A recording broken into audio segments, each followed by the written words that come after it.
military was there. General Abacha, General Abdul Salami. They thought they were having problem from the Yoruba zone. After they have cowed down the Easterners through war, forgetting that Easterners and Westerners, they are Taiwo came. The Yoruba also through this man, Abiola, who later died. And there were a lot of serious agitation. They now said, okay, so that the union can be kept. They went to the south and looked for General Obasanjo. That's from one military to another. Obasanjo used a resemblance of civilian era. And that's how we got this 1999 democracy to date. But the agitation we are talking about started when bad governance came. They started from Jonathan's time. The agitation was misruling, it was mismanaging the economy and so on.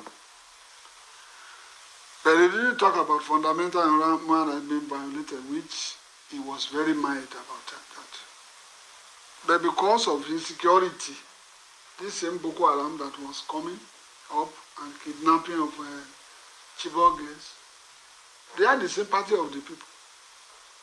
But by the time they came now, the whole thing scattered. The agitation started. Hungry started.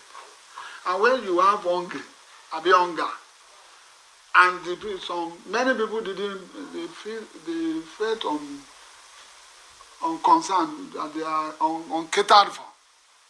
Automatically there must be agitation. Agitation is bound to be around. It is the government that should take care of the agitation. It is not you don't oppress them. When they are agitating, you listen. When they are agitating, you listen to them. Put it inside the laws you are going to do. That's why many people are saying they are going outside the union. Even a family, when your children are fighting, one may be annoyed and they will go away. It is left for the father to come and gather them together. Sunday Igboho is not, to me, is not at fault, but his own method. The Yorubas generally, they are not happy because one tiny unit is lording it over them. The Igbos, the IPOB that are really worrying about Igbo freedom, you call the boy, talk to them. The South, when they were attacking oil, something, these people went there, talked to them, and the thing went down. It's not gun for gun. Gun for gun will always lead to separation in future. Let Nigerian government, Nigerian leaders listen to what is happening all over the world. Where there is gun for gun, where there is oppression, automatically the house will scatter. And a house that has divided against itself will never stand. It's the father of the house that we have to use his senses to bring his children together. So are you in support of the zoning? There must be zoning. Okay.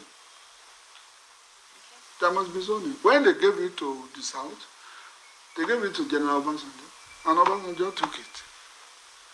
They now said it's between South and North. And now that the North has finished its own, if they now want to start from the North again, they may sit down and work it out. But if they know that they want to respect that zoning as it is, they can now come to South. But if they say, okay, now that Yoruba, the South, they have gotten their own 8 years, we have finished our own 8 years, then we will now say, okay, let's start our own. But what they are doing now, they are still counting that of Jonathan 6 years. So they have to resolve this thing.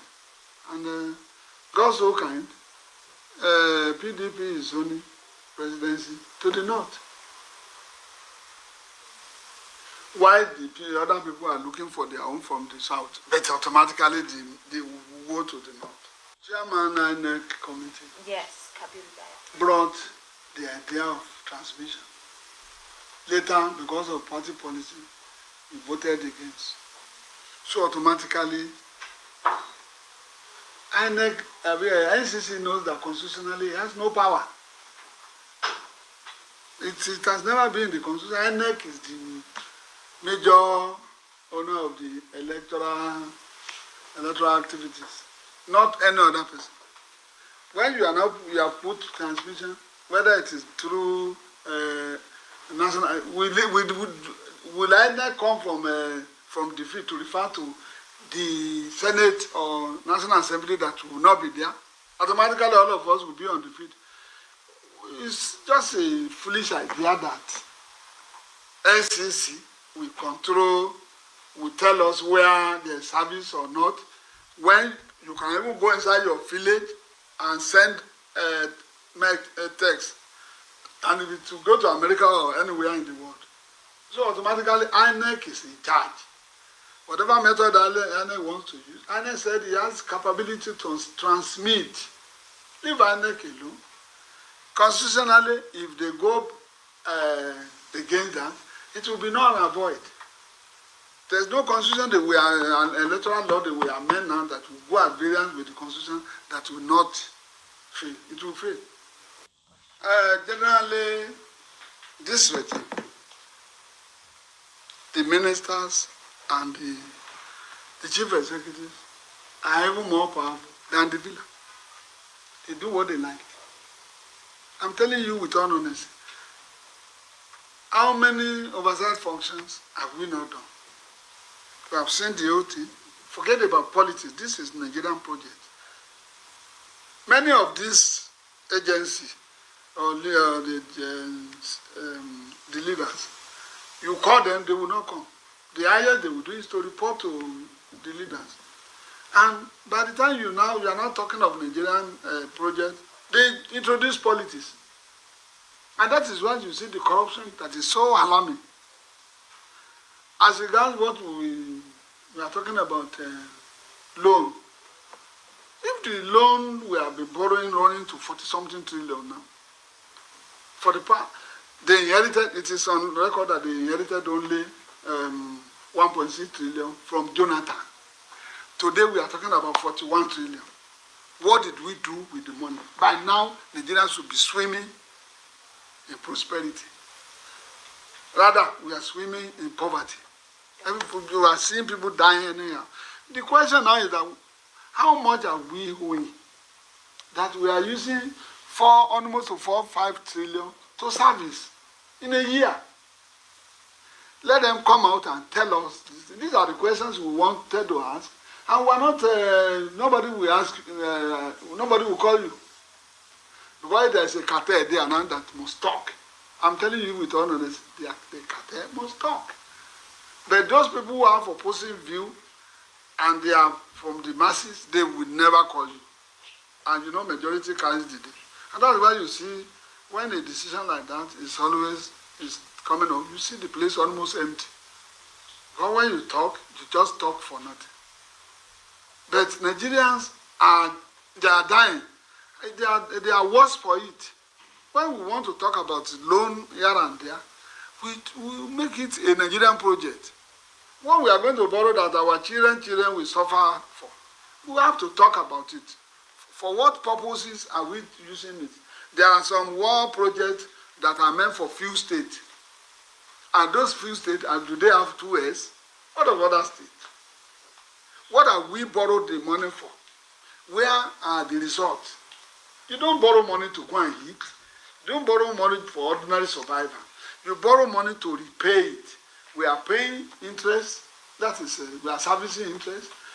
When are we going to pay the principals? How much is the principal? That's the question we are asking. And nobody is going to tell us. So Nigerians should know that the little we can do is what we are doing.